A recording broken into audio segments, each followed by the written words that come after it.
Hello, my name is Alexandra Kuro, and today I'm going to be talking to you about birthright, an American Jewish rite of passage into the homeland.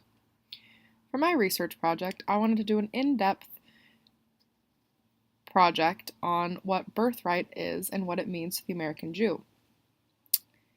So, with that, let's start with my first point. What is birthright, and why is it important? Birthright is a 10-day trip granted to any person with Jewish heritage once in their life. To have Jewish heritage, as we've talked about in this class, it has to be proven that your mother is Jewish, and you don't have to be practicing, but you do have to have Jewish heritage.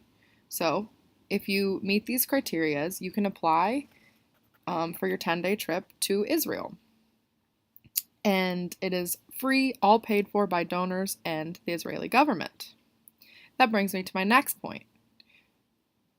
Why would birthright be important to the American Jew?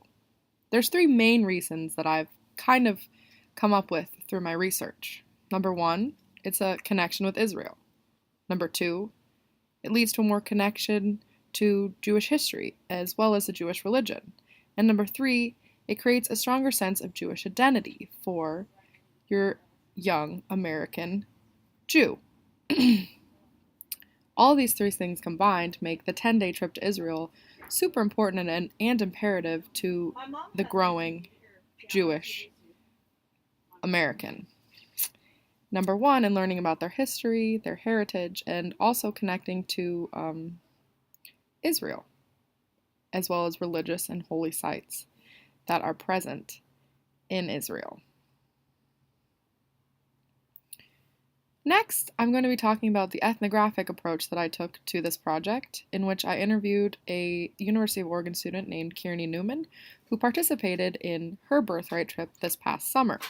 Before I begin talking about my interview with her and kind of the input she gave me, first I'd like to give a little more background information to birthright.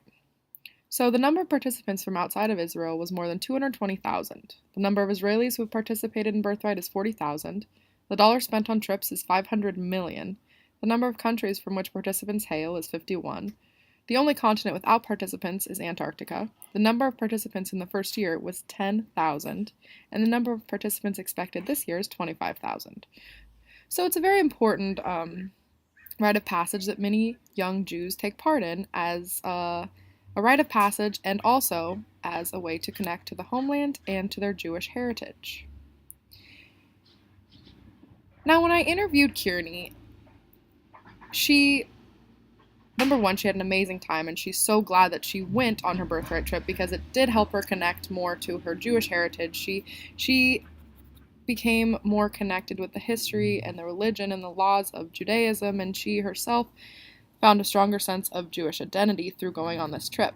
But there was also a different side of the story when I talked to Kearney, because she also understood the plight that is happening with the Palestinian and the Israeli conflict, and so she questioned that if her going on her birthright trip was the right thing to do, as it would definitely promote the state of Israel and kind of denote Palestinian struggle. But with that, she decided to go because she saw it as a learning experience. Here are some awesome pictures of her. They're kind of going to fade away now, but you've been able to see them for a while. So that kind of tidbit brings me into my next point, which was, how does birthright intermingle with the politics of Israeli citizenship? So when talking about this, the number one thing to keep in mind is the right to return, or the law of return, which was passed in 1950 that grants every Jew, wherever he may be, the right to come to Israel in an Oleh, or a Jew immigrating to Israel, and become an Israeli citizen. For the purposes of this law, Jew means a person who was born of a Jewish mother or has converted to Judaism and is not a member of another religion. Birthright promotes this immigration to Israel through young Jews being able to explore and learn about Israel. While this is a great thing for the nation of Israel, as you'll see in the next slide, it also has some negative connotations for the Palestinians. That brings me to my next question. Should Palestinians also have the right to return? If you believe yes, then birthright is a bias that unfairly favors the State of Israel and promotes the immigration of Jews to an area that rightfully belongs to Palestinians. If you believe no, then birthright fairly promotes the State of Israel and the immigration of Jews to their homeland, in which was only occupied by Palestinians. While both of these viewpoints are valid, they both contradict each other. And both Palestinians and Israelis hold their prevailing viewpoint as correct. With that, I would like to incorporate a little bit of the text to kind of give some context to this issue and maybe see how it could be solved. First, I'd like to talk about the Bell article on dysphoria and Jewish identity and how birthright is definitely a way to enforce and reinforce Jewish identity for the American Jew.